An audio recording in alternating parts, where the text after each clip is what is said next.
गरीब का ढाबा। मंगलापुर नाम का छोटा सा गांव था। उसी गांव में रामू नाम का एक किसान रहता था। रामू के परिवार में केवल उसकी पत्नी दिव्या थी और कोई नहीं था।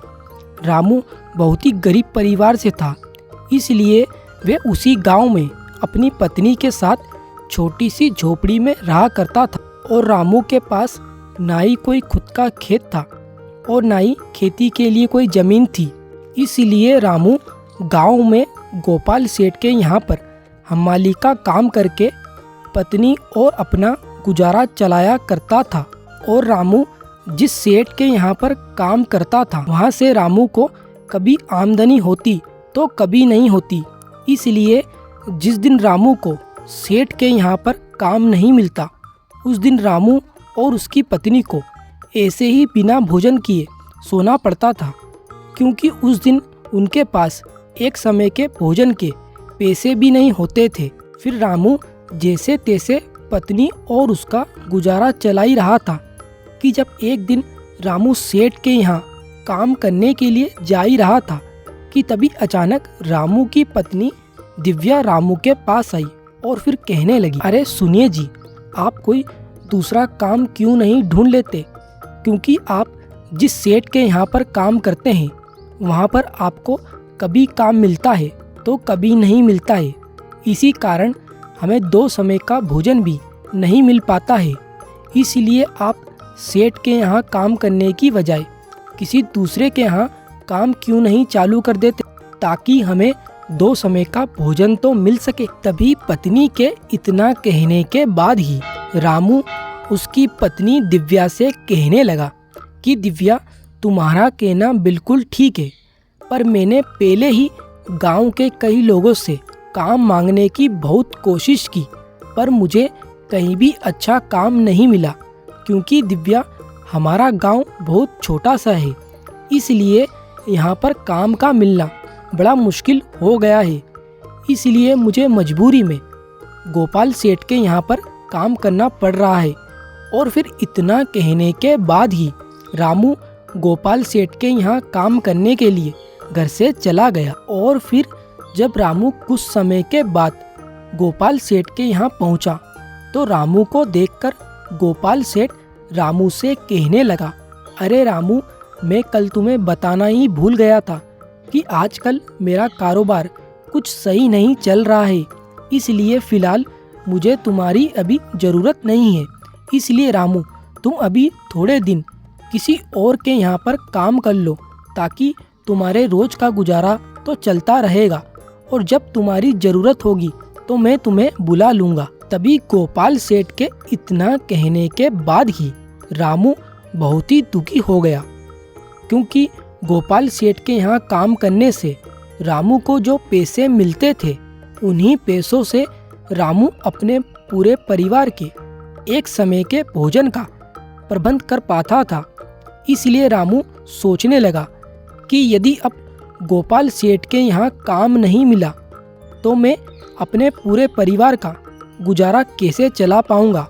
यही सोचकर रामू बहुत ही परेशान होने लगा, जिसके बाद रामू उदास होकर वापस अपने घर की ओर लौट गया। और फिर घर पहुंचने के बाद रामू ने उसकी पत्नी दिव्या को पूरी बात बताई, जिसके बाद रामू की इस बात को सुनकर उसकी पत्नी दिव्या रामू से कहने लगी, अरे ये सब हमारे ही साथ क्यों हो रहा है?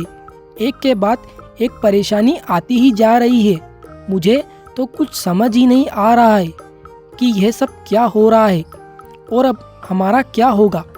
तभी पत्नी की इस बात को सुनकर रामू उसकी पत्नी दिव्या से कहने लगा, अरे भाग्यवान, तुम चिंता ना करो, मैं कुछ ना कुछ करके रोजगार का बंदोबस्त कर ही लूँगा। और भाग्यवान, यह सब तो चलता ही रहेगा। तुमने 2 दिनों से कुछ भी नहीं खाया है, तुम्हें बहुत जोरों की भूख लगी होगी, इसलिए पहले मैं तुम्हारे लिए कहीं से थोड़ा भोजन लेकर आता हूँ। और इतना कहने के बाद ही रामू भोजन लेकर आने के लिए घर से चला गया।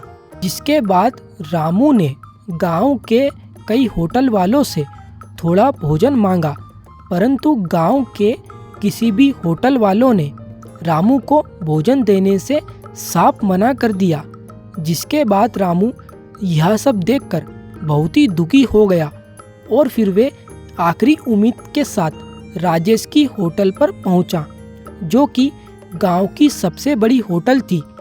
और फिर राजेश की होटल पर पहुंचने के बाद रामू राजेश से कहने लगा, अरे राजेश भाई, मुझे थोड़ा सा भोजन बांध कर दे दो, क्योंकि मेरी पत्नी दिव्या ने 2 दिनों से कुछ भी नहीं खाया है, इसलिए मुझे थोड़ा भोजन दे दो और इसके पैसे मैं तुम्हें 2-4 दिनों में दे दूंगा। तभी रामू के इतना कहने के बाद ही राजेश रामू से कहने लगा, अरे रामू, क्या मैंने कोई सरकारी भोजनालय खोल रखा है जो मुफ्त में लोगों को भोजन बांटता रहूं? तुम्हें देने के लिए यहाँ कुछ नहीं है। और इतना कहने के बाद ही राजेश ने रामू को धक्के देकर होटल से बाहर कर दिया। जिसके बाद रामू यह सब देखकर बहुत ही दुखी हो गया और फिर रामू भोजन की तलाश करता हुआ जंगल की ओर चला गया, ताकि जंगल में उसे कोई फल का पेड़ मिल जाए और उस पेड़ से वे फल को तोड़कर घर ले जा सके। और फिर जंगल में पहुंचने के बाद रामू ने फल के पेड़ को बहुत ढूंढा, पर उसे जंगल में एक भी फल का पेड़ नहीं मिला। जिसके बाद रामू निराश होकर वहीं एक पेड़ के नीचे बैठ गया और रामू को वहां पेड़ के नीचे बैठे ऐसे ही कई घंटे बीत गए थे, पर रामू ना जाने किस गहरी सोच में बैठा हुआ था। तभी अचानक वहां पर एक साधु महाराज आए और फिर वे रामू से कहने लगे, अरे बेटा, मैं तुम्हें यहाँ पर कई घंटों से देख रहा हूँ, तुम ना जाने किस गहरी सोच में बैठे हो। आखिर वे कौन सी बात है जिसको लेकर तुम इतने चिंतित हो? यदि कोई परेशानी हो तो मुझे बताओ, शायद मैं तुम्हारी कोई मदद कर सकूं। तभी साधु महाराज के इतना कहने के बाद ही रामू ने उन्हें पूरी बात बताई। जिसके बाद वे साधु रामू से कहने लगे कि बेटा, यह बताओ मैं तुम्हारी किस प्रकार से मदद कर सकता हूँ, क्योंकि मेरे पास कुछ ऐसी दिव्य शक्तियाँ हैं जिससे मैं तुम्हारी किसी भी प्रकार से सहायता कर सकता हूँ। तभी साधु के इतना कहने के बाद ही रामू साधु से कहने लगा कि आप तो मुझे एक ऐसी जादुई थाली दीजिए जिसकी मदद से मैं हर गरीब को उसकी पसंद का भोजन करा सकूं, और थाली की मदद से मैं गांव में एक खाने की होटल खोल सकूं। तभी रामू की इस बात को सुनकर वे साधु बहुत खुश हुए और फिर वे रामू से कहने लगे कि बेटा, तुम्हें मैं एक जादुई थाली तो दे रहा हूँ जिसकी मदद से तुम किसी भी व्यक्ति को उसकी पसंद का भोजन करा सकते हो, पर तुम्हें एक बात का विशेष ध्यान रखना होगा। यदि तुमने गलती से भी इस जादुई थाली के भोजन के बदले में अधिक से अधिक पैसे लिए तो तुरंत उसी समय इस जादुई थाली की सारी शक्तियाँ खत्म हो जाएगी और उसके बाद यह जादुई थाली तुम्हारे किसी काम की नहीं रहेगी। इसलिए इस बात का तुम्हें विशेष ध्यान रखना होगा। और फिर इतना कहने के बाद ही उन साधु ने रामू को एक जादुई थाली दे दी और फिर वे वहाँ से चले गए। जिसके बाद रामू उस जादुई थाली को लेकर वापस अपने घर की ओर लौट गया। और फिर घर पहुँचने के बाद रामू ने उसकी पत्नी को पूरी बात बताई। जिसके बाद रामू की इस बात को सुनकर उसकी पत्नी कहने लगी कि इस जादुई थाली की मदद से तो हम गांव में एक होटल खोल सकते हैं और गांव के कई गरीब लोगों को बहुत ही कम पैसे में उनकी पसंद का भोजन करा सकते हैं।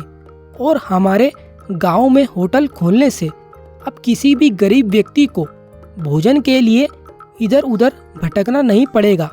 तभी पत्नी की इस बात को सुनकर रामू उसकी पत्नी दिव्या से कहने लगा कि हम इस जादुई थाली की मदद से हमारे घर में ही एक होटल खोलेंगे और घर के बाहर लोगों के भोजन करने के लिए व्यवस्था लगा देंगे और सारा भोजन हम इस जादुई थाली की मदद से घर के अंदर ही बनाया करेंगे, और जो लोग हमारे जैसे गरीब लोग हैं उन्हें तो हम मुफ्त में भोजन कराया करेंगे। रामू इतना कहने के बाद ही उस जादुई थाली से कहने लगा कि हे जादुई थाली, जल्दी से हम दोनों के लिए देसी घी की रोटियां और मटर पनीर की सब्जी प्रकट करो।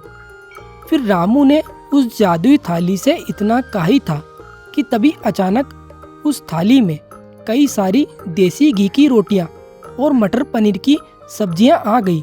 और यह सब देखकर रामू और उसकी पत्नी दिव्या बहुत ही खुश हो गए, और फिर उन्होंने पेट भर भोजन किया और फिर वे दोनों सो गए। फिर अगले ही दिन रामू ने उस जादुई थाली की मदद से घर में ही एक खाने की होटल खोली, और वे सारा भोजन उस जादुई थाली की मदद से बनाने लगा। जिसके कुछ समय के बाद जब रामू की होटल पर गांव के कुछ लोग भोजन करने के लिए आए तो उन्हें उनकी पसंद का भोजन मात्र 5 रुपए में मिल गया। के बाद वे सभी लोग यह देखकर बहुत ही खुश हो गए, और फिर रामू के होटल पर जो लोग भोजन करने के लिए आए थे उन लोगों ने गांव के सभी लोगों को इस बात की सूचना दे दी कि गांव में रामू ने एक नई होटल खोली है और वहां पर भरपेट खाना, और वो भी पसंद का, मात्र 5 रुपए में मिल रहा है। तो गांव के सभी लोग इस बात को सुनकर बहुत खुश हुए, और फिर अगले ही दिन से रामू की होटल पर भोजन करने के लिए आने वाले लोगों की भीड़ लगने लगी। जिसके कुछ दिनों के बाद ही रामू की होटल बहुत अच्छी चलने लगी, और यह सब देखकर रामू और उसकी पत्नी बहुत खुश। फिर जब राजेश होटल वाले को यह बात पता चली कि रामू इतने कम पैसों में गांव के सभी लोगों को भरपेट भोजन करा रहा है तो यह उससे सहा नहीं गया। इसलिए राजेश होटल वाला यह सब देखकर बहुत ही क्रोधित हो उठा।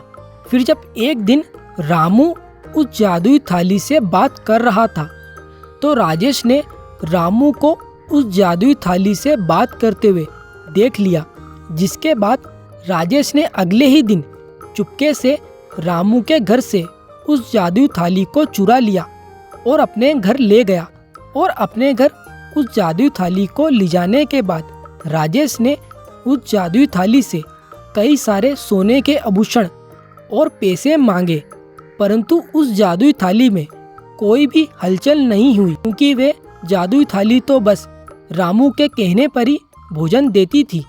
तभी यह सब देखकर राजेश को बहुत ही गुस्सा आ गया, और उसने गुस्से में आकर उस जादुई थाली को जमीन पर फेंक दिया।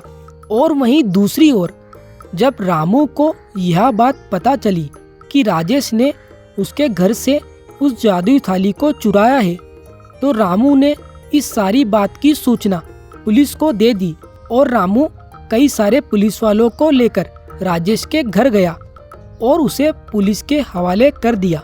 इस तरह राजेश की गलती के लिए उसको उसके किए की सजा मिल गई।